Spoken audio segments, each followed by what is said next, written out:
So hello everyone. तो ये video उन सभी एस्पिरेंट्स के लिए, स्टूडेंट्स के लिए बहुत इंपॉर्टेंट है जो सीडीएस 2 2023 या फिर सीएपीएफएससी 2023 को टारगेट कर रहे हैं या फिर दोनों को टारगेट कर रहे हैं कि जो कि मोस्टली लोग कर रहे होंगे। अब यहाँ पे सीडीएस 1 2023 ख़त्म होने के बाद अब देखिए यहाँ से 3 कैटेगरी ऑफ स्टूडेंट निकल के आते हैं। एक तो वो जिन्हें श्योर शॉट पता है कि हमारा हो जाएगा, एक तो वो जो श्योर शॉट पता है कि हमारा नहीं होगा, और एक वो जो बॉर्डर लाइन पे है। ठीक है, चाहे आप किसी भी कैटेगरी के स्टूडेंट्स हों, आपको रुकना नहीं है, डू नॉट सेटल डाउन, नहीं तो बैक टू स्क्वायर वन आने में टाइम लगेगा नहीं। ठीक है, अगर आप ये सोच रहे हैं कि भाई मेरा ये एग्ज़ाम निकल गया, ये हो गया, वो हो गया, तो ठीक है आराम से रिलैक्स करते हैं, ये गलती बिल्कुल मत करिएगा। क्योंकि जब तक आपका फाइनल सिलेक्शन नहीं हो जाता तब तक आपको श्योरिटी डेवलप नहीं करनी किसी भी चीज़ को लेकर। ठीक है, तो उसी के रिगार्डिंग यहाँ पे थोड़ा सा डिस्कशन करना है, क्योंकि जब से आप लोगों का सीडीएस 1 2023 ख़त्म हुआ है तब से मैं थोड़ा इसी चीज़ पे काम कर रहा हूँ कि क्या आप लोगों के साइड से मिस्टेक रही। बिकॉज जो मैंने ऑब्जर्व किया, जो आप लोगों का बैच रन किया था फॉर द सीडीएस 1 2023, तो एवरेज स्कोर जो मैंने पाया that is around 105 average score. उन एस्पिरेंट्स से मैंने डेटा कलेक्ट किया है भाई, जिन्होंने जो प्रिपरेशन कर रहे थे लास्ट टाइम, उनसे मुझे कोई मतलब नहीं है। जो कोर्स में एनरोल हो चुके हैं और उनका कुछ अता पता नहीं, मैं मैसेज भी कर रहा हूँ क्या चल रहा है, उनको कोई मतलब ही नहीं है, तो वो नॉन सीरियस हैं। जो सीरियस एस्पिरेंट्स थे जिन्होंने एक तरह से रेगुलर बेसिस पे प्रिपरेशन करी थी, तो एवरेज वाज 105। और हाईएस्ट की अगर बात करूँ तो उतना मुझे ओवरऑल मतलब पूरा कलेक्टिव स्कोर नहीं पता, लेकिन जीके में जो हाईएस्ट जा रहा है दैट इज़ अराउंड 60+ और इंग्लिश में अराउंड 70+ कुछ है।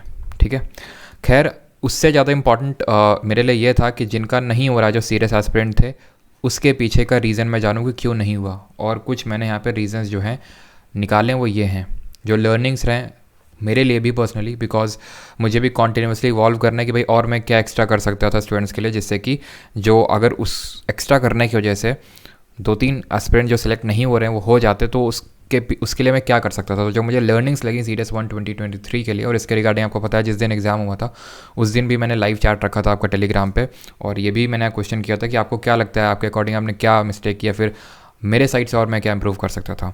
तो ये मुझे कुछ लर्निंग्स लगी कि some unconventional element will always be there, आपको सरप्राइज़ करने के लिए। तभी हम यूपीएससी को बोलते हैं अनएक्सपेक्टेड सिविल सर्विसेज कमीशन। ठीक है, तो sorry unexpected public service commission. तो अनएक्सपेक्टेडनेस तो रहेगी ही रहेगी, और ये सरप्राइजिंग एलिमेंट तो रहेगा ही रहेगा। ये हर बार का है, आपको ही पता है। जो पिछला वाला सीडीएस हुआ था उसमें इंग्लिश सरप्राइजिंग एलिमेंट थी, जो पिछला सीएपीएफ था उसमें करंट अफेयर काफ़ी उसमें सरप्राइज़ किया, उतना ज़्यादा पॉलिटी नहीं बल्कि आर्ट एंड कल्चर काफ़ी ज़्यादा आया। वही चीज़ सीडीएस 1 2023 में हुआ, इंग्लिश तो सरप्राइज़ नहीं करी, कन्वेंशनल वे में ही पूछी। लेकिन अगर जीके की बात करें तो वहाँ पे पॉलिटी के क्वेश्चंस थोड़े से हो गए कम, ज्योग्राफी के थोड़े से अंडरस्टैंडिंग बेस्ड मैप पे अंडरस्टैंडिंग बेस्ड क्वेश्चंस आपके आ गए ज़्यादा। तो ये अनकन्वेंशनल एलिमेंट था। लेकिन कुछ सब्जेक्ट्स होते हैं, अब इसका मतलब ये बिल्कुल नहीं है कि आप रोने लग जाएंगे कि नहीं पॉलिटी कम आई इसकी वजह से हमारा सिलेक्शन नहीं हुआ। क्योंकि ये बात जैसे कि अब मैंने इससे पहले भी वीडियो डाला था, मैंने आपको बताया था कि जो सीएपीएफ अगला वाला होगा कब होगा, 6 अगस्त को। अगला सीडीएस होगा 3 सितंबर को। उसमें भी यही रोना पीटना मचेगा, ये हो गया वो हो गया, लेकिन फिर भी कुछ लोग सिलेक्शन लेंगे और कुछ लोग सिलेक्शन नहीं ले पाएंगे। मेन ये है कि जो लोग एकदम मार्जिन से रह जाते हैं उनकी यहाँ पे मैं बात कर रहा हूँ कि आप वो कैसे नहीं रह सकते हो। तो साइंस, पॉलिटी, ज्योग्राफी, करंट, ये 4 सब्जेक्ट में चारों एक साथ कभी धोखा नहीं देंगे। साइंस हमेशा से भरोसेमंद साबित हुई है, कभी इसने अभी तक तो धोखा नहीं दिया है। पॉलिटी इस तरह से धोखा दे देती है, क्वेश्चन टफ नहीं होते हैं बल्कि क्वेश्चंस का नंबर जो है वो कम हो जाता है। यूपीएससी को पता है कि, और ये आपने भी देखा होगा, अगर पॉलिटी के क्वेश्चंस ज़्यादा आ जाते हैं तो वहाँ कहीं ना कहीं कट ऑफ जो है वो बढ़ जाती है। तो पॉलिटी एक आसान, थोड़ा सा रिलेटिवली सभी स्टूडेंट्स के लिए, रिलेटिवली अगर मैं बात करूँ तो थोड़ा सा आसान लगती है। ठीक है, तो चारों एक साथ धोखा नहीं देंगे। दैट मीन्स कि इन चारों सब्जेक्ट पे आपको पहले कमांड करनी है, देन आपको आना है हिस्ट्री में, देन आपको आना है इकोनॉमिक्स पे। इनको छोड़ना भी अब बिल्कुल कोई बुद्धिमत्ता की बात नहीं है। तभी मैंने हिस्ट्री भी लास्ट में एक लेक्चर करवाया था, जिससे कि अगर जिसने किया होगा 3-4 क्वेश्चन डायरेक्टली बन गए होंगे, और इकोनॉमिक्स के भी आराम से बन गए होंगे 3-4 कुछ क्वेश्चंस तो जो हम लोगों ने लास्ट क्लास की थी डायरेक्टली आ गए थे। जैसे कि नई टेक्नोलॉजी इंट्रोड्यूस हो रही है तो किस तरह का अनएम्प्लॉयमेंट डायरेक्टली आया था। ठीक है, और आई थिंक MPI वाला भी, मल्टी डायमेंशनल पॉवर्टी इंडेक्स वाला भी, तो वो तो खैर प्रीवियस ईयर भी था। तो ये चीज़ें क्या इनको छोड़ नहीं सकते। क्यों? क्योंकि जैसे कुछ स्टूडेंट से मैंने बात किया कि सर पता नहीं साइंस में क्यों गलत हो गए, यहाँ पे तो सर गलती नहीं हो रहे थे, वहाँ पे गलत हो गए। ये भी होगा आपके साथ, आप बिल्कुल इस पर रिलाई नहीं कर सकते। हाँ ठीक है कि आप जिस चीज़ पे काम करके गए उस पर आपको भरोसा है, लेकिन कभी कभी हो जाता है कि यार ये आपने 4-5 क्वेश्चंस थे, आपको 2-2 में डाउट लग रहा था, ठीक है, वो सबको लगता है कुछ क्वेश्चंस में, और आपने जो मारे वो ज़्यादातर गलत निकला है, ठीक है। तो अगर ऐसा होता है तो ये जो चीज़ें हैं ना, ये एज अ शॉक एब्जॉर्बर काम करते हैं। जैसे हिस्ट्री है, उतनी टफ नहीं आई है, हिस्ट्री टफ नहीं आई है, पिछली बार टफ थी, कुछ क्वेश्चन इस बार भी टफ थे, लेकिन इन जनरल उतनी टफ नहीं थी। जिसने भी करी थी अगर हिस्ट्री, तो वो आई थिंक 4 से 5 क्वेश्चंस तो बना ही लेता, मुझे ऐसा लगता है, ठीक है। और इकोनॉमिक्स के भी कुछ क्वेश्चंस बन जाते हैं। तो पूरी तरह से आप छोड़ रहे हैं तो आप कहीं ना कहीं रिस्क ले रहे हैं। तो पहले आपको ये सिक्योर करना है, बिकॉज ये चारों एक साथ धोखा नहीं देंगे, और इन सब्जेक्ट्स को भी लास्ट में थोड़ा सा टाइम दे देना है, ताकि अगर आसान क्वेश्चंस आते हैं तो वो आपसे ना छूटें जो सभी से बनेंगे। एक सब्जेक्ट को हल्के में लेना भारी पड़ सकता है, ये उन स्टूडेंट्स के साथ हुआ। कुछ स्टूडेंट हैं जो बैच में, और आप भी इन पॉइंट्स के साथ आई थिंक एग्री करोगे पूरी तरह से। अभी उस पर भी आएंगे regarding the next CDS2 2023 batch, और सारी चीज़ें डिस्कस करेंगे, लेकिन आहिस्ते से डिस्कस करते हैं, क्योंकि यही चीज़ें जो है बाद में फिर याद आती हैं, है ना।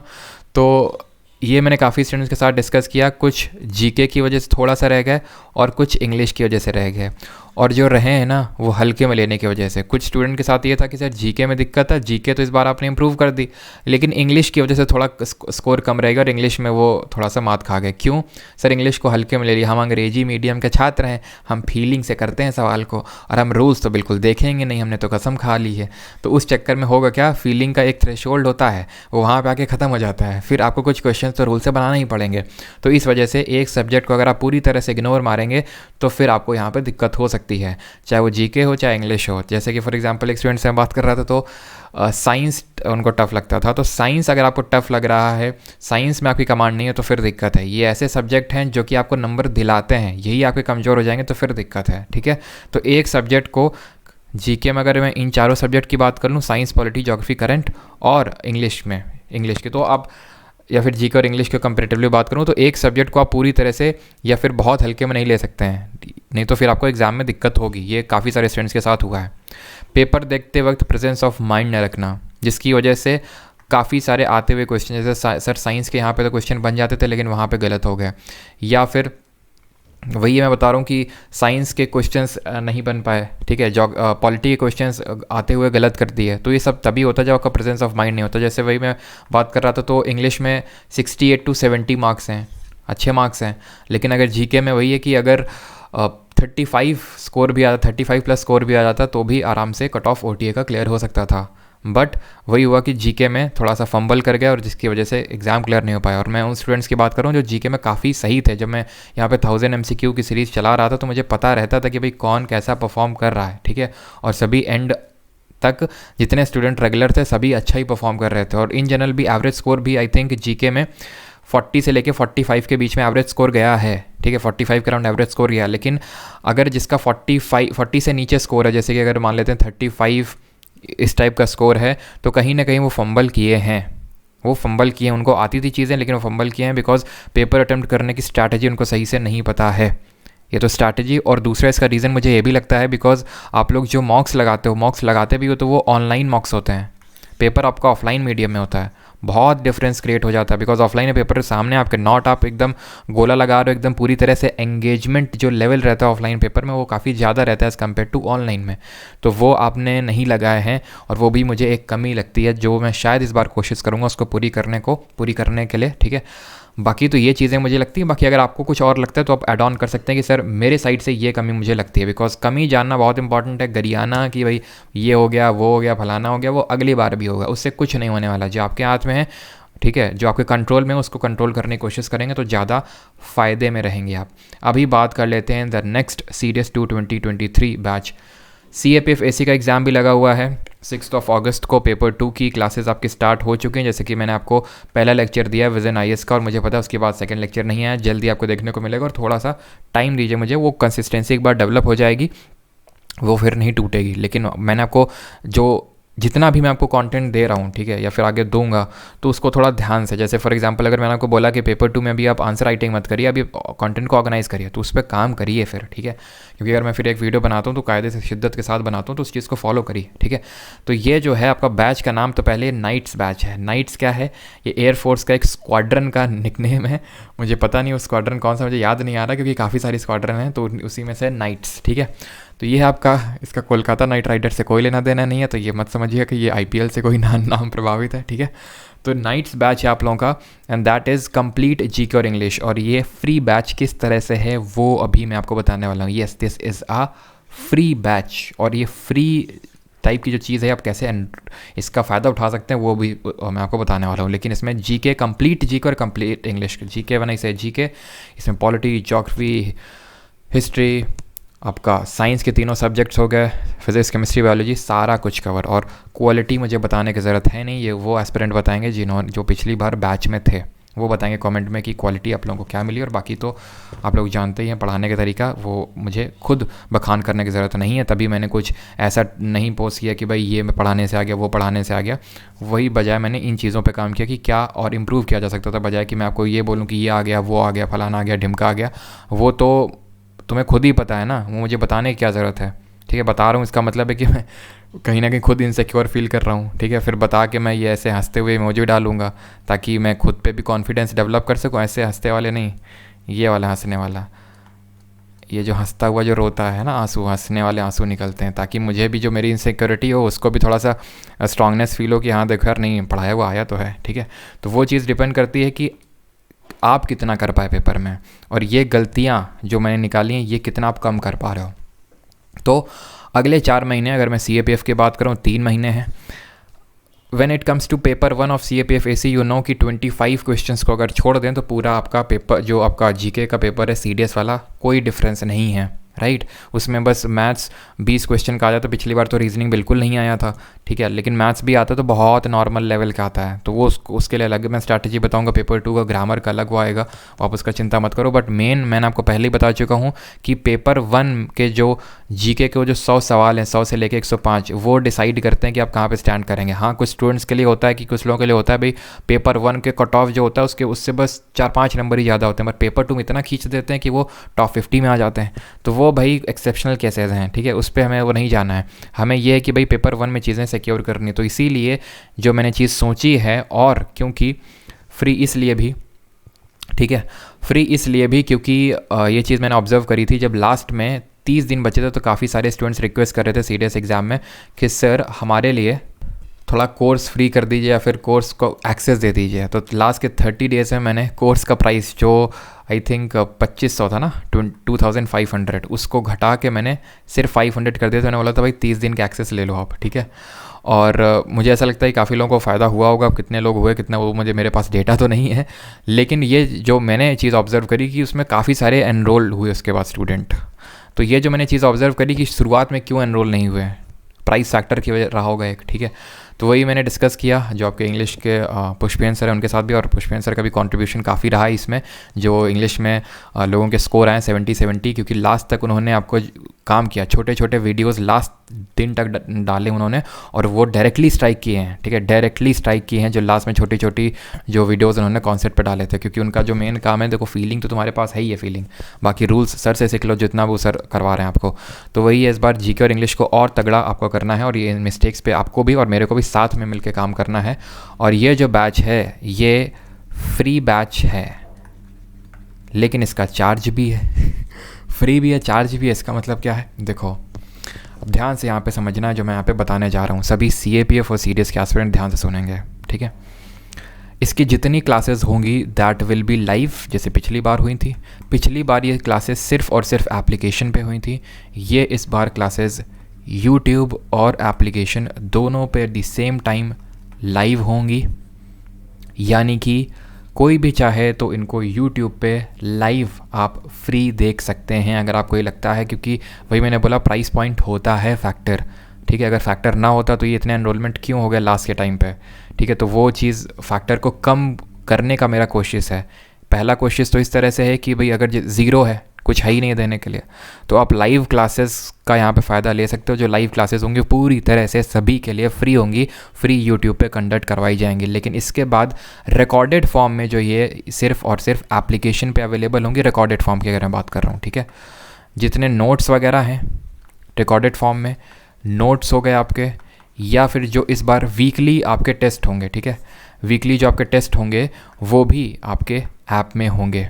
तो सिर्फ इसके लिए आपको चार्ज पे करना है। अगर आप ये इसमें मतलब एनरोल करना चाहते हैं कि भाई मुझे टेस्ट भी लगाने हैं, नोट्स भी चाहिए, ठीक है, और इन फ्यूचर अगर मुझे रिकॉर्डेड वीडियो देखना है तो उसके लिए ही सिर्फ चार्ज देना होगा आपको। And that charge will be ये आप देख रहे हैं, that is your knights batch. जब आप एप्लीकेशन पे आएंगे परमार अकेडमी एप्लीकेशन पे, तो लिंक आपको वीडियो के डिस्क्रिप्शन में मिल जाएगी, और वहाँ पे एप्लीकेशन पे जब आएंगे तो कोर्सेज़ वाले सेक्शन पे जाएंगे तो यहाँ पे नाइट्स बैच आएगा, और यहाँ पे घातक अभी दोनों को एक्सप्लेन करता हूँ मैं। नाइट्स बैच जो है आपका that is for the CDS 2 2023, और CA पे हेल्पफुल है या फिर नहीं उस पर भी डिस्कशन करते हैं। लेकिन आफ्टर द आप ये बोल सकते हैं victory of or victor batch, because victor batch that was the first batch instant, ठीक है। मेरे लिए वो पहला बैच था पेड फॉर्म में, ठीक है। पिछली बार भी पढ़ाया, उससे पिछली बार भी पढ़ाया, लेकिन ये पहली बार पेड मैंने निकाला था विक्टर बैच। और आप में से ही, ठीक है, रोहित जी पूछ रहे थे कि सर आपको कैसा लग रहा है कि एज अ टीचर। तो भाई मेरा तो यही है कि मुझे उनका नहीं पता भाई जो एकदम विलुप्त हो गए कोर्स में एनरोल करने के बाद, लेकिन मुझे उनका ज़रूर पता है कि मैंने इतना पॉजिटिव रिस्पांस नहीं सोचा था। Not even a single student said कि सर ये कमी रह गई, ठीक है। वो यही है कि सर हमारे साइड से थोड़ा सा पैनिक कर गए, और मतलब मार्जिन में एवरेज स्कोर है मैं बताऊं, अगर जिनका नहीं हुआ है वो भी मार्जिन में रहे 95 के अराउंड, ठीक है। 95 से नीचे तो अभी मुझे ऐसा स्टूडेंट नहीं मिला कि भाई 95। तो दैट मीन्स कि कहीं ना कहीं मार्जिन में आप चुके हैं। वो थोड़ा सा जो फंबलनेस हो गई या फिर एक सब्जेक्ट को बहुत ही लाइटली लेना, वो चीज़ें इस बार आप पे वो हावी हुई हैं, जिस पे कि आपको काम करना होगा। बिकॉज हर चीज़ तो यार मुझे नहीं पता ना कि तुम एक सब्जेक्ट को हल्के, मुझे तो तब पता चला ना जब मैंने तुमसे पूछा कि सर हमने इंग्लिश को पढ़ ही नहीं रहे थे, जबकि मैं तो हर क्लास में बोला था बेटा इंग्लिश को मत छोड़ना, पुष्पेन सर जो क्लासेस कर रहे हैं सिर्फ उनको ही करते रहना, तो भी आराम से चीज़ें क्लियर हो जाएंगी, आराम से क्लियर हो जाएगा। अगर जो 1000 MCQ सीरीज़ चला रहा हूँ या फिर जो भी चीज़ें, तो उसको भी अगर रिवाइज़ करते रहोगे तो भी GK क्लियर हो जाएगा। अब वो नहीं किया तो वो आपकी भी कहीं ना कहीं मिस्टेक है, ठीक है। और वो आपने एडमिट किया, that is a good thing, because मैं अपने साइड से तो पूरी कोशिश करूँगा ही करूँगा, और मैंने करी भी थी, और आपको भी पता है, ठीक है। और वही रीज़न है कि आप में से किसी भी नॉट इवन सिंगल स्टूडेंट के सर हमारा ये नहीं हुआ वो नहीं हुआ, सब कुछ सही से हुआ, और सबको ही कॉन्फिडेंस था कि हमारा एग्ज़ाम क्लियर होगा। बट मोस्टली का हो गया, कुछ का नहीं हो पाया, और कुछ इसी वजह से नहीं हो पाया क्योंकि उन्होंने एक सब्जेक्ट को कहीं ना कहीं हल्के में ले लिया था। और ये जो मैंने लर्निंग्स बताई हैं इनको इनकलकेट करिए, अगर आपको इनको हटाइए एक तरह से और लर्निंग्स को इनकलकेट करिए फॉर द नेक्स्ट एग्ज़ाम। तो ये जो बैच है 2500 का था पिछली बार, ठीक है, हटाइए इसको। पहली बात तो ये जिनको फ्री में एक्सेस करना है यूट्यूब पे फ्री क्लासेस होंगी, और इन सारी चीज़ों के लिए रिकॉर्डेड फॉर्म में नोट्स, वीकली टेस्ट, तो इसके लिए I think the charge is 2000। और इसमें भी आई थिंक कुछ कोड वोड का सिस्टम है, तो कोड में आप आई थिंक क्या यूज़ करना, हाँ इसमें कोड में आप यूज़ करना CDS2। दो कोड हैं, एक तो कोड है CDS2 और एक है Victor2। Victor2 कोड उन स्टूडेंट्स को Victor2 उन स्टूडेंट्स को कोड यूज़ करना है जिन्होंने पहले प्रीवियस बैच विक्टर बैच में एनरोल कर रखा था, बिकॉज इसमें थोड़ा सा डिस्काउंट का परसेंटेज ज़्यादा है, यानी कि 2000 में भी ये प्राइस कम हो जाएगा। और CDS2 यूज़ करना है इन जनरल अगर आप एनरोल नहीं थे बैच में। तो ये जो कोड है ना Victor2 उन एस्पिरेंट्स के उसमें भी काम करेगा जिन्होंने लास्ट टाइम में भी एनरोल किया था, जो लास्ट में 1 महीने के लिए उन्होंने 500 में बैच दिया था, उनके लिए भी काम करेगा। और ये इसका आई थिंक डिस्काउंट 25% इसमें और हो जाएगा, और इसमें आई थिंक कोड में यूज़ करके 15% और इसमें लेस हो जाएगा 2000 में भी। तो आई थिंक अराउंड 1500 इनमें और 1500 से वही 1700 के बीच में अराउंड समथिंग पड़ेगा। तो आई थिंक इतना सभी के लिए तो मैं नहीं बोल सकता हूँ कि हाँ भाई अफोर्डेबल होगा, लेकिन अब 2500 अगर मान लेते हैं कि 200 स्टूडेंट्स का अफोर्डेबल होता था, तो अभी ये जो 1700 या फिर 1500 है, ये एटलीस्ट मैं बोल सकता हूँ कि हाँ 400 स्टूडेंट्स को अफोर्डेबल होगा। तो वो अफोर्डेबिलिटी एक तरह से आपकी बढ़ गई, और जो एस्पिरेंट बिल्कुल भी नहीं है तो उनको भी एक्सेस है कोर्स का एक तरह से। आप लाइव सेम टाइम पे पूरा शेड्यूल आपको मिल जाएगा, सेम टाइम पे क्लास होगी, तो आप उसका भी एक्सेस ले सकते हैं। बाकी अगर हम बात करें कि टाइमिंग्स की, तो टाइमिंग ये क्लासेस कब से स्टार्ट होंगी, तो भाई क्लासेस आपकी स्टार्ट होंगी फ्रॉम दी 1 मई, ठीक है। क्लासेस आपकी स्टार्ट होंगी फ्रॉम दी 1 मई, है ना। 1 मई को आप जानते हैं क्या है, तो 1 मई को मेरा बर्थडे भी है, तो इसी अवसर से लेते हैं स्टार्ट 1 मई से। और टाइमिंग आपको ये इस दिन मंडे भी है क्योंकि, है ना, क्योंकि मंडे है एक्चुअली यार, बर्थडे वड्डे का कुछ नहीं है, वो बस ये है कि हाँ मंडे है इस दिन, और वो मुझे मंडे से अगले मंडे से स्टार्ट करना था, तो कोइंसिडेंटली वो 1 मई है। खैर बाकी जो आपको शेड्यूल है क्लासेस का, वो आपको संडे को एप्लीकेशन पे हम लोग का क्लास होगा, उस पर मिल जाएगा। थोड़ा सा डिस्कशन भी करेंगे हम लोग एप्लीकेशन वगैरह पे कि कैसे कैसे आपकी क्लासेस चलेंगी, क्या आपको बुक्स लेने हैं, क्या सोर्सेज रेफर करने हैं, वो सारी चीज़ें वहीं पे हम लोग डिस्कस कर लेंगे, ठीक है। तो ये कैसे कोर्स को एक्सेस करना है, ये कोर्सेज सेक्शन पर जाके यहाँ पर आपका। और हाँ, अभी तो यार मैंने CAPF का तो बताया ही नहीं है, CAPF एस्पिरेंट को क्या करना है। तो देखो CDS2 का एग्ज़ाम कब है? ये एग्ज़ाम है 3 सितंबर को, लेकिन CAPF का एग्ज़ाम तो आपका पहले ही है, 6 अगस्त को है। तो फिर तब तक तो क्या कोर्स हो जाएगा? देखो तब तक geography, polity, majority of science में ख़त्म कर दूंगा इसमें।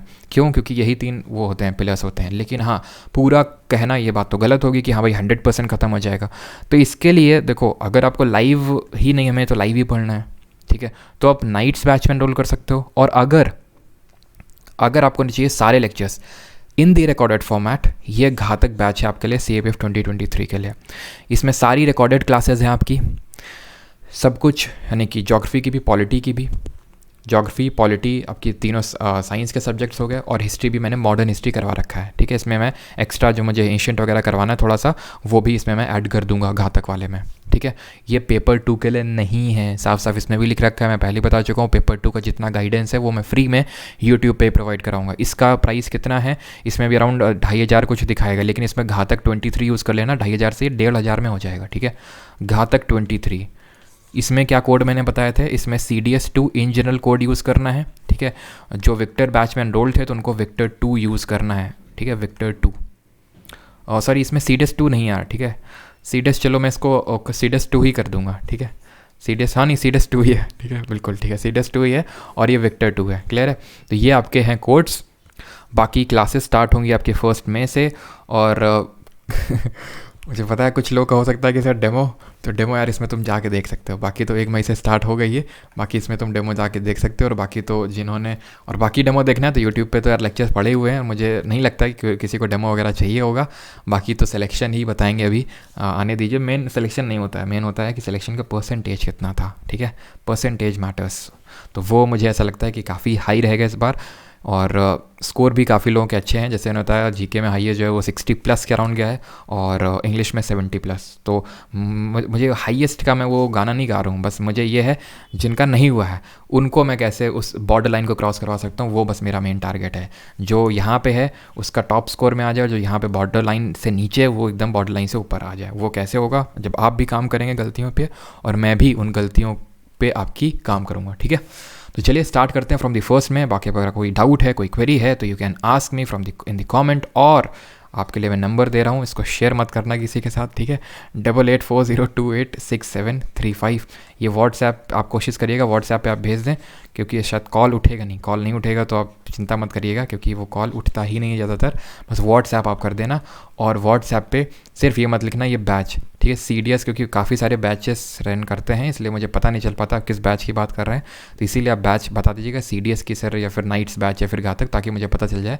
तो मुझे आपसे पूछूँ ना कि भाई ये किसके बारे में बात करो, फिर तुम रिप्लाई करोगे तो उसमें काफ़ी टाइम चला जाता है, ठीक है। तो ये है, और कुछ भी आपका डाउट होता है तो आप कमेंट सेक्शन में पूछ सकते हैं, राइट। और इसमें आपका GK और इंग्लिश की क्लासेस है, मैथ्स नहीं है, ठीक। धन्यवाद। और ये जो सभी CAPF के एस्पिरेंट हैं, मैं उनको एडवाइस करूँगा कि आप घातक में ही एनरोल करें। लाइव क्लासेस आप इसमें देख सकते हैं जो हम लोग यूट्यूब पे करेंगे।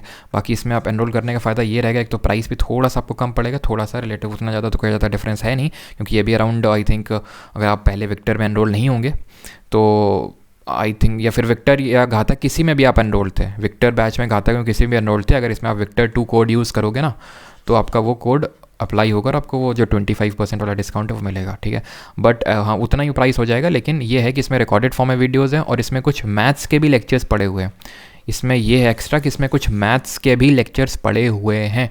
तो कहीं पे भी आपको दिक्कत आती है तो मैथ्स के लेक्चर्स का भी आप फ़ायदा, लुफ्त यहाँ से उठा सकते हैं घातक बैच से। तो मैं CAPF के लिए एडवाइस करूँगा, बिकॉज है क्या ना, क्योंकि आपका 15 जुलाई तक सारी चीज़ें हो जानी चाहिए for the CAPF exam, at least 15 से 20, बिकॉज 6 को तो एग्ज़ाम ही है, तो 15 से 20 डेज़ होने चाहिए आपके पास फॉर द रिवीजन।